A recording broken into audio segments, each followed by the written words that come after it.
How to set paperless statement in Bank of America online banking. Hi everybody and welcome back to our channel. In today's video, we are going to provide you with a tutorial that you can follow up to set it up. So let's just dive right into the video and get started. For that, we can head over to bankofamerica.com, and once we are headed over there, we can enable paperless statement.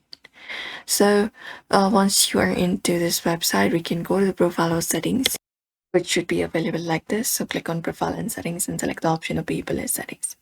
Once you've done that, we can go over to the next step and choose up account, checkings or savings. So go paperless for all the available accounts, including statements and documents, including claims, to default to electronic delivery only, and you can choose up your preference there.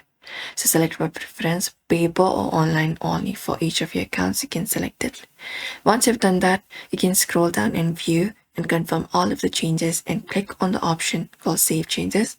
You may need to enter up your email address, so confirm out your email address there, and you can confirm it up. You can accept the terms and conditions and save and enroll, and you will be now receiving statements electronically instead of email. And that's it. You can even check this box to consent to electronic delivery of your tax statements, and then click I accept, and it will display only if you select tax statements as an online only option, and you will be getting a confirmation. And that is it, everybody. You may follow out this method to do so. So we hope this video was helpful. Give this video a like and subscribe for more.